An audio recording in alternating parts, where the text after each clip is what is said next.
Bienvenido a la Escarcha, un día más. Terminamos esta semana con el versículo 6 del capítulo 2 de Santiago y lo leo y espero que sea también para ti en esta mañana de bendición y te sirva. Dice así, Santiago, vosotros habéis afrentado al pobre.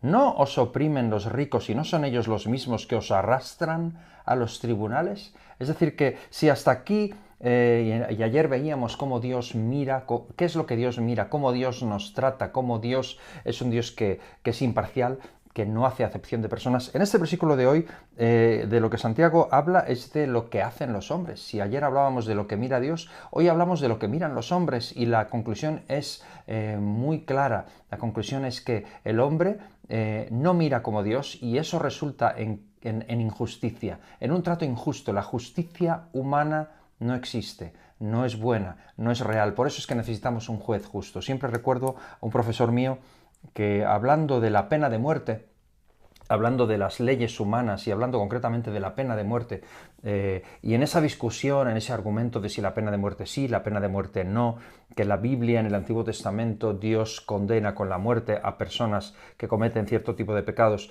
y cómo en el Nuevo Testamento un cristiano no debería estar a favor de la pena de muerte, etcétera, etcétera. En esa controversia y en esos argumentos, un profesor mío hacía la pregunta que a mí me hizo pensar mucho. Me dijo y preguntó, ¿cuántos multimillonarios han muerto en la silla eléctrica? En Estados Unidos, en un país en el que la pena de muerte existe, en algunos estados existe la silla eléctrica, existe la pena de muerte, y él preguntaba, ¿cuántos han muerto, han sido condenados a muerte siendo multimillonarios?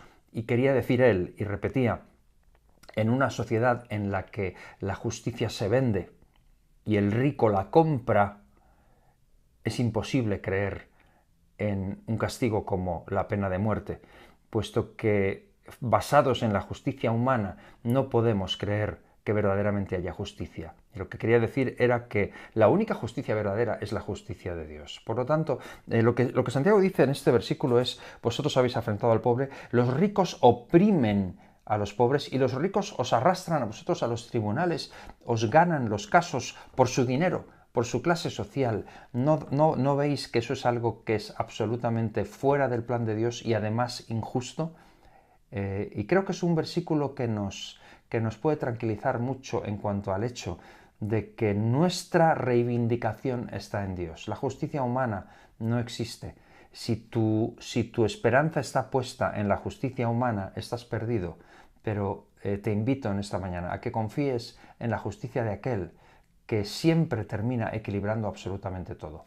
Y en el día a día nos vamos a encontrar con situaciones injustas, las situaciones humanas, las situaciones de los hombres, las situaciones que nos llevan a estar en desventaja respecto a los demás, no en base a lo que es justo, sino en base a nuestra apariencia, en base a nuestro dinero, en base a las cosas que realmente le gustan a esta sociedad y que valora más.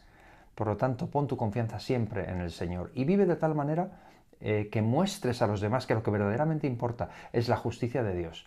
La justicia humana perecerá al fin y al cabo, pero tenemos la esperanza, los cristianos, de que tendremos al final de los tiempos una justicia absolutamente ecuánime para todos y que todo se equilibrará.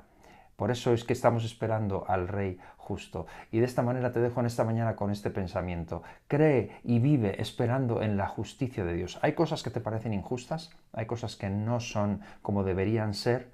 Confía en el Señor, ponlas en mano de Dios. No busques tu propia justicia, no busques la justicia de los hombres. Busca la justicia de Dios, vívela, predícala, vive enfocado en ella y brilla por Jesús. Que Dios te bendiga.